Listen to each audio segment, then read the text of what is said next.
Most people who call themselves empaths are describing sensitivity. They feel things deeply, absorb other people's emotions, struggle with boundaries. And that's real. But Carl Jung identified something far beyond ordinary empathic sensitivity, a type so rare that he barely encountered it outside of the most psychologically developed individuals he ever studied. He connected it to the archetype of Sophia, the ancient symbol of divine wisdom. And what he found was that certain people don't just feel the world around them. They understand it at a depth that borders on the uncanny. Not because they've studied more or tried harder, but because something in the architecture of their psyche operates on a fundamentally different level than almost everyone else. Jung spent years mapping the stages of psychological development, and Sophia sat at the very top.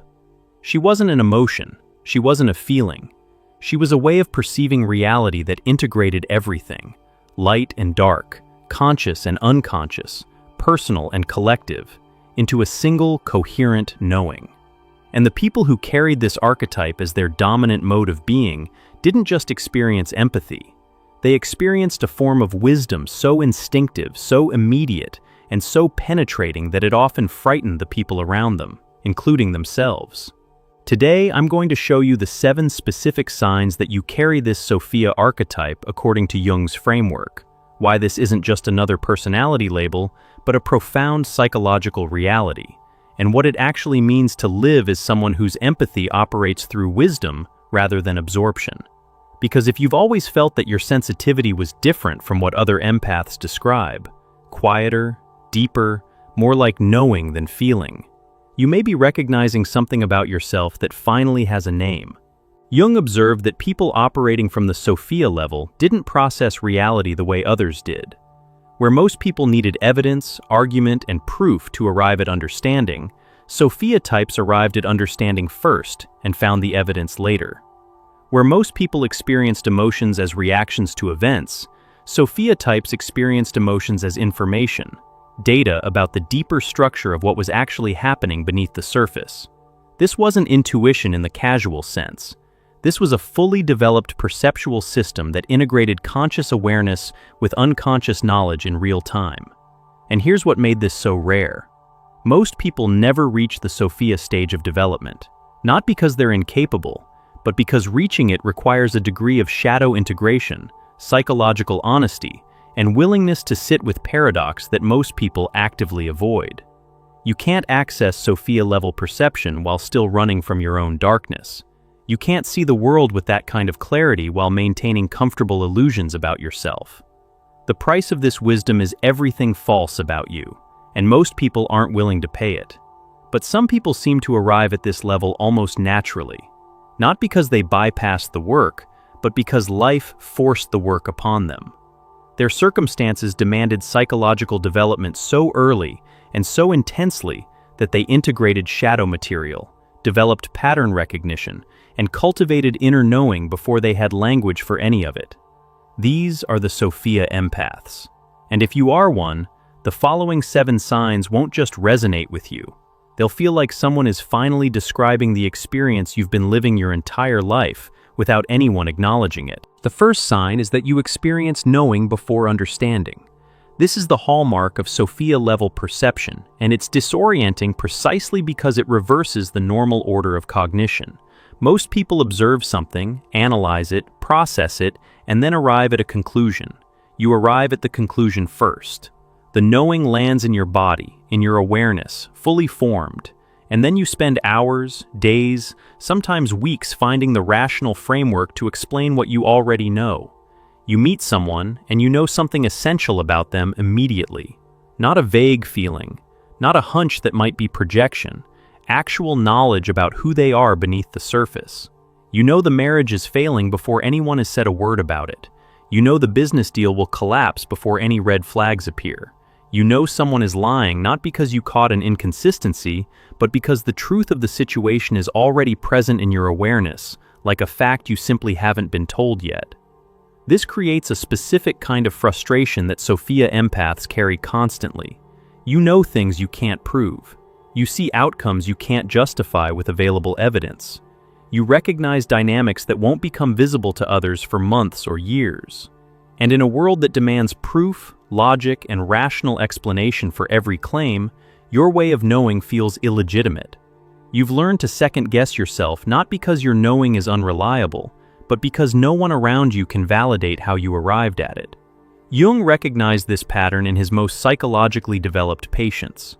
He noted that they had access to what he called the collective unconscious in a way that was more immediate and more usable than the average person. They weren't channeling mystical information. They were processing vast amounts of data, emotional, energetic, psychological, relational, at speeds and depths their conscious mind couldn't track. The knowing felt sudden, but it wasn't. It was the result of a perceptual system so sophisticated that its processing happened entirely beneath conscious awareness. You don't see the work your psyche is doing. You only see the result. And the result looks like you just know things you shouldn't be able to know. The second sign is that your solitude isn't avoidance, it's necessity. Most empaths describe needing alone time because social interaction drains them. They absorb too much, feel too much, and need to recover. That's real, but it's not what's happening with you. Your solitude serves a completely different function. You don't retreat to recover from overwhelm.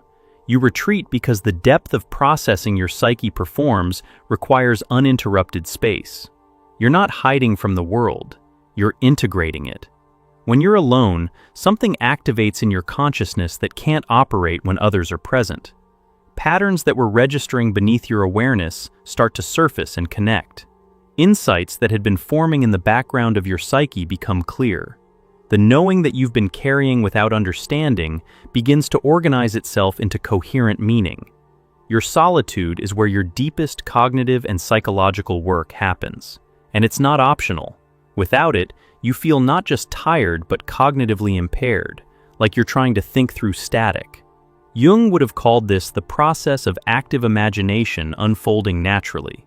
In most people, this kind of deep inner work requires deliberate practice, meditation, journaling, dream analysis. But Sophia Empaths do it automatically. Their psyche is constantly processing, integrating, and synthesizing at a level that requires periods of withdrawal from external stimulation. And the people around them almost never understand this. They see someone who cancels plans, who disappears for days, who chooses silence over company, and they interpret it as depression or antisocial behavior. But you know the difference. Depression feels heavy and purposeless. Your solitude feels active, alive, necessary. Something is happening inside you during those quiet hours, even when you can't name it. You emerge from periods of withdrawal with clarity you didn't have before, with understanding that wasn't available to you in the noise of social interaction. You've learned to protect this process even when it costs you relationships, because you've discovered that without it, you lose access to the very perception that defines how you experience reality. The third sign is that people seek you out in their darkest moments, not for comfort, but for truth. There's a difference between being someone people turn to when they want to feel better and being someone people turn to when they need to understand what's actually happening. Sophia Empaths are the second kind, and it's not a role you chose. It's a role that found you, often before you were old enough to carry it. People sense your capacity for seeing clearly, even when they can't articulate what they're sensing. They come to you not for reassurance, but for the thing almost no one else will give them, an honest account of what's really going on. The friend who finally admits her relationship is abusive doesn't come to you for sympathy. She comes because she knows you'll tell her what she already suspects but needs to hear from someone who won't sugarcoat it. The colleague drowning in a toxic work environment doesn't want you to validate his complaints. He wants you to help him see the pattern he's caught in so he can decide whether to leave. This puts you in a position that's both honored and exhausting. People trust you with their rawest truths precisely because they sense your wisdom won't flinch at darkness. But they don't always realize what it costs you to hold that space. You're not just listening to their problems, you're perceiving the entire psychological architecture generating those problems, the childhood wounds, the defense mechanisms, the unconscious patterns driving the cycle they can't break. You see it all at once, and you have to decide in real time how much truth this person can actually absorb without being destroyed by it. Sophia types functioned as what he called natural analysts. They possessed therapeutic capacity without formal training because their perception automatically organized psychological material into coherent patterns. People didn't just feel heard by them, they felt seen in a way that was almost unbearable. And this is why the relationship between a Sophia empath and the people who seek them out is often complicated. The person seeking truth wants clarity, but when clarity actually arrives, it demands change. And not everyone who asks for the truth is ready to act on it. You've learned this lesson painfully. You've given honest perception to people who asked for it and watched them reject it, resent you for it, or punish you for seeing what they weren't ready to face. And over time, you've developed a discernment about when to speak and when to remain silent that most people would never understand. You hold so much of what you see, not because you're afraid, but because you've learned that wisdom isn't just about seeing clearly. It's about knowing when truth will heal and when it will only wound. The fourth sign is that you see cycles where everyone else sees isolated events. When something happens, a conflict, a crisis, a collapse, most people treat it as a singular occurrence. They react to the surface event, process the immediate emotions, and move on. But you don't experience events as isolated. You experience them as expressions of deeper patterns that have been repeating, sometimes for generations. You see the architecture behind the event, the historical roots, the psychological inheritance, the way this moment connects to 100 moments that came before it and predicts 100 that will come after. This is what makes your perception so different from ordinary empathic sensitivity. You're not just feeling the pain of the present moment, you're perceiving the entire cycle that produced it. When your friend's relationship ends, you don't just see two people breaking up. You see the attachment wound from her childhood that made her choose someone unavailable, the pattern her mother modeled before her, and the specific way this cycle will repeat unless something fundamental shifts in how she relates to her own worth. You see all of it simultaneously, and you've seen it unfolding since the beginning, long before anyone else noticed.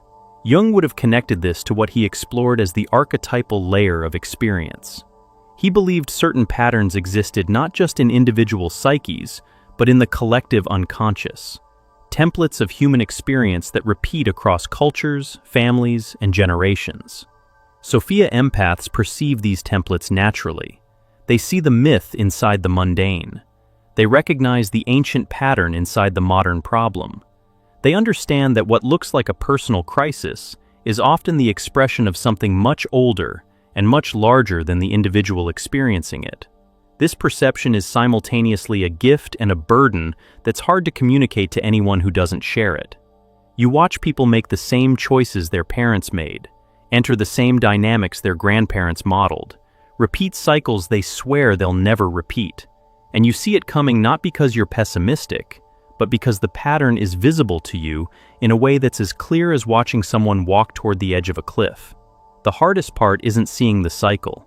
The hardest part is knowing that most people can only recognize a cycle after they've completed it, and your seeing it in advance rarely gives you the power to interrupt it for them.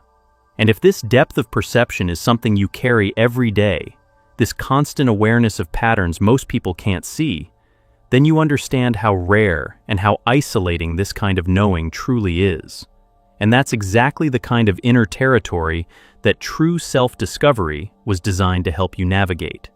24 reflection exercises grounded in Carl Jung's teachings, built for people whose inner world operates at depths that need space and structure to be explored. If you've been carrying wisdom that has no outlet, this guide gives it a place to land. Click below to get true self-discovery. The fifth sign is that you carry a grief that isn't personal. This is one of the most misunderstood experiences of the Sophia empath, and it's often what leads them to believe something is psychologically wrong with them. You carry a sadness that doesn't attach to any specific loss, any particular event, any identifiable wound. It's deeper than that. It's a grief for the human condition itself, for the suffering you perceive everywhere, for the patterns you watch repeat, for the distance between what people could be and what they settle for, for the beauty of existence and the simultaneous tragedy of how unconsciously most people move through it. This isn't depression, though it can be misdiagnosed as such. Depression feels flat, empty, purposeless. This grief feels full. It feels almost sacred. It carries weight, but also depth. It's the grief of someone who sees too clearly and loves too completely to be unaffected by what they see. You feel the collective pain of the world, not because you're absorbing it the way ordinary empaths absorb emotions, but because your perception is wide enough and deep enough to register suffering at a scale most people are mercifully blind to. Jung himself described something similar when he talked about the suffering that comes with consciousness. He recognized that awareness is not a neutral state. The more clearly you see, the more pain you register. Not because reality is only painful, but because consciousness includes awareness of everything: the beauty and the destruction, the love and the cruelty, the potential and the waste. People with ordinary levels of awareness are protected from much of this by their psychological defenses. They filter reality down to a manageable scope, but Sophia Empaths can't filter that way. Their perception is too wide, and so they carry a grief that has no specific object because its object is everything. You've probably been told you're too serious, too deep, that you need to lighten up, that you think too much, and you've learned to perform lightness when necessary because the alternative, expressing the actual depth of what you perceive and feel, tends to frighten people. But alone, in the quiet, you sit with this grief like an old companion. You don't try to fix it anymore. You've learned that it's not a problem to solve. It's a consequence of seeing clearly. And there's a strange peace in accepting that this sadness isn't a sign of brokenness. It's a sign that your perception is functioning exactly as it was designed to. The sixth sign is that you've outgrown every teacher, system, and framework you've ever encountered. At some point in your life, you were hungry for understanding. You devoured books, teachings, spiritual systems, psychological frameworks. Each one gave you language for part of your experience. Each one illuminated something, but none of them contained the whole picture. And eventually, you noticed that every system you studied had a boundary, a place where its explanations stopped and your knowing continued beyond it. This isn't arrogance, though it can feel that way from the outside. You didn't outgrow these systems because you think you're smarter than the people who created them. You outgrew them because Sophia-level perception doesn't fit inside any single framework. It's too integrative. It sees connections between systems that the systems themselves don't acknowledge. It perceives truths that exist in the spaces between traditions, in the territory no single map has charted. You took what each teacher offered, absorbed what was true, and then found yourself standing in a landscape of understanding that no one had described to you, because it existed beyond what any individual teaching could contain. Jung would have understood this deeply. His own intellectual journey followed a similar arc. He studied with Freud, absorbed everything valuable, then moved beyond into territory Freud's framework couldn't reach. He studied Eastern religions, alchemy, mythology, quantum physics. He drew from every available source because he recognized that truth was too large for any single container. And the people who carry the Sophia archetype experience this same quality. They're perpetual synthesizers. They don't belong to any one school of thought because their perception naturally integrates across all of them. This creates a specific kind of intellectual and spiritual homelessness that Sophia Empaths know intimately. You don't fully belong in any community because you see the limitations of every community's framework. You can appreciate what each tradition offers while simultaneously perceiving what it misses. And this means you often walk alone philosophically, spiritually, psychologically. Not because you reject what others believe, but because your knowing extends into territory that hasn't been mapped by any tradition you've encountered. The loneliness of this is real, but so is the freedom, because you're not confined by any framework's blind spots. You see from a vantage point that belongs entirely to you. The seventh sign, and this is the one that often catches Sophia Empaths off guard, is that your presence changes rooms without you doing anything at all. You walk into a space and the energy shifts. Not because you're projecting confidence or charisma or performing any social function. Something about your field, your frequency, the depth of awareness you carry, it registers in other people's nervous systems whether you want it to or not. Sometimes this shift is positive. People calm down around you. Conversations deepen. defenses lower. Something about your presence creates a container where people feel safe enough to be honest, where the pretense that dominates most social interactions softens and something more real emerges. You've noticed this. The way people confess things to you they've never told anyone else. The way strangers open up. The way groups become more authentic when you're present. But sometimes this shift is destabilizing. People who are invested in their masks, their performances, their carefully constructed personas, they feel threatened by your presence even when you haven't said a word. They sense that your perception penetrates surface reality, and that awareness alone makes them uncomfortable. You've experienced people becoming hostile toward you for no apparent reason, avoiding you, talking about you behind your back, and you've never understood why because you weren't doing anything. You were just being present. But your presence itself carries a quality of truth that unconscious people experience as a threat to their defenses. Jung documented this phenomenon in people with highly developed psychological awareness. He found that consciousness itself has an effect on the field around it. A person who has integrated significant shadow material, who perceives clearly, who operates from genuine self-knowledge, that person radiates a quality that others register unconsciously. Some are drawn to it like moths to light, others flee from it as if it were fire. And the Sophia Empath experiences both reactions constantly, often simultaneously, without ever intending to create either response. This is perhaps the most isolating aspect of being this type. Your very presence creates reactions you didn't choose and can't control. People respond to what you are, not what you do. And what you are, someone who sees clearly, knows deeply, and carries wisdom that most people spend entire lifetimes never accessing, is inherently confronting to a world that runs on comfortable illusions.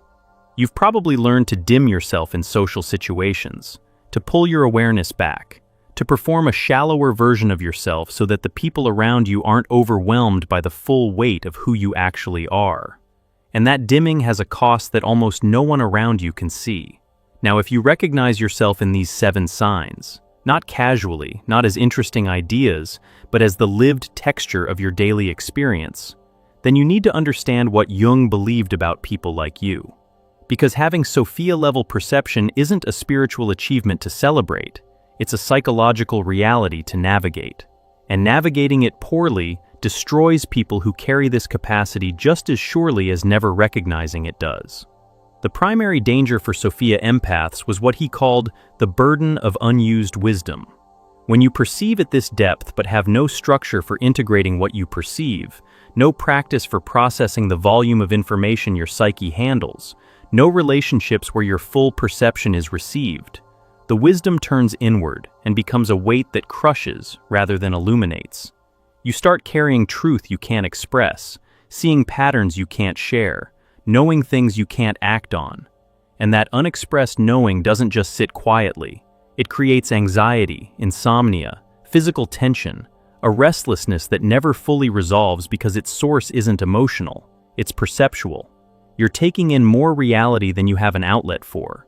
The second danger is what Jung would have called inflation. When you realize that your perception genuinely operates at a level most people can't access, there's a temptation to identify with that capacity, to build your sense of self around being the wise one, the one who sees, the one who knows. And the moment that happens, you've lost the very quality that makes Sophia perception genuine. Because real wisdom includes awareness of your own blindness. Real knowing includes humility about what you don't know. The instant your perception becomes an identity rather than a function, it distorts. You start seeing what confirms your self-image rather than what's actually true. And a Sophia Empath operating from inflation is more dangerous than an unconscious person, because their perception is sophisticated enough to construct elaborate justifications for their ego's needs. Jung warned about this consistently. He saw brilliant, perceptive people become trapped in their own insight, using their capacity for deep seeing as a defense against being seen themselves. They'd analyze everyone else while remaining blind to their own patterns. They'd perceive the world with extraordinary clarity while maintaining comfortable delusions about their own psychology. And the tragedy was that their perception was real. They really could see what others couldn't. but they used that genuine ability to avoid the one thing their wisdom demanded most, turning that penetrating gaze on themselves with the same unflinching honesty they applied to everyone else. The third danger is isolation that becomes permanent. Every sign I've described carries an element of separation from ordinary experience, the knowing that can't be validated, the solitude that's misunderstood, the grief that can't be shared, the outgrowing of every framework, the presence that creates reactions you can't control. Each of these, taken individually, is manageable. Taken together, they create a cumulative isolation that can become so total, so entrenched, that the Sophia Empath gives up on connection entirely. Jung believed this was the greatest waste of the Sophia capacity, because this perception, this wisdom, isn't meant to exist in isolation. It's meant to function in relationship, with other people, with the world, with life itself. The Sophia archetype in Jung's framework represented the integration of wisdom and love. Not wisdom as detachment, but wisdom as the deepest form of engagement. When a Sophia Empath withdraws completely, they're protecting themselves, but they're also betraying the nature of their own gift. Because wisdom that never touches another person, that never enters relationship, that never risks being seen, that's not wisdom. It's knowledge locked in a vault, and it corrodes. The path forward, according to Jung's framework, isn't about finding a community that understands you, though that helps. It's about accepting the fundamental paradox of your existence. You see more than most people. That will always be true. You carry knowledge that creates distance. That won't change. But the wisdom you possess is only fully activated when it meets the world, when it enters conversation, relationship, creative expression, meaningful work, when it stops being something you carry alone and becomes something you offer, carefully, selectively, but genuinely, to the people and situations that can receive it. This means learning to tolerate being partially understood. No one will ever see the full depth of what you perceive. But partial understanding, genuine connection that reaches 3 or 4 layers deep, even if it can't reach all 7, that's enough. That's where Sophia stops being a burden and starts being what Jung intended it to represent: living wisdom, embodied knowing, perception that illuminates not just your own consciousness, but the consciousness of everyone it touches. The Sophia archetype is not a personality type in the modern sense. It's not a label to add to your identity. It's a level of psychological development that carries specific responsibilities.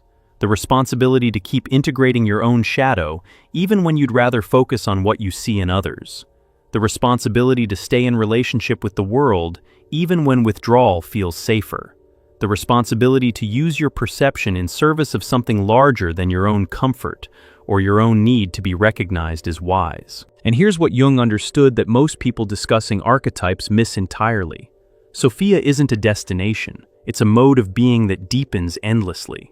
There's no point at which you've finished developing this capacity. Every year of honest psychological work, every shadow confronted, every comfortable illusion surrendered, each one expands what your perception can reach. The wisdom gets deeper, the knowing gets more precise, the grief becomes more integrated with joy, the isolation becomes more consciously chosen rather than unconsciously imposed. You don't arrive at Sophia and stop. You arrive and discover that the real work is only beginning. If you've recognized yourself in these 7 signs, you're holding something most people never develop and wouldn't know how to carry if they did. Your knowing before understanding, your necessary solitude, your capacity to hold truth for others, your perception of cycles, your sacred grief, your transcendence of frameworks, your presence that shifts rooms. These aren't symptoms to fix. They're capacities to honor, develop, and use with the care they demand. You are rare. Not in the way the internet uses that word, as flattery designed to make you feel special. Rare in the way Jung meant it, as a psychological reality that carries weight, consequence, and responsibility. What you do with this perception will determine whether it becomes the most valuable thing about you, or the thing that slowly destroys you. And that choice isn't made once. It's made every day, in every interaction, every time you decide whether to see clearly or look away, whether to stay engaged or withdraw, whether to offer your wisdom or lock it inside where it's safe but useless. Jung dedicated his life to understanding people like you, not because you were curiosities, but because he believed that people capable of Sophia-level perception were essential to the psychological health of the collective. You see what needs to be seen. You know what needs to be known. You carry awareness that the world desperately needs, even when the world doesn't know how to receive it. And your task, the real task, beneath all the signs and descriptions, is to find the courage to remain engaged with a world that can't fully comprehend what you bring to it. That's not a burden. That's the deepest expression of the wisdom you carry. Sophia, after all, doesn't mean knowing. It means the love of knowing. And love, by definition, reaches towards something beyond itself. If you haven't yet, there's a guide called True Self-Discovery, built around 24 reflection exercises rooted in Carl Jung's teachings, designed to help you turn this kind of deep inner knowing into something structured, something you can work with instead of just carry. If the wisdom you hold has been searching for a framework that doesn't shrink it, this is where it begins. Click below to get True Self-Discovery.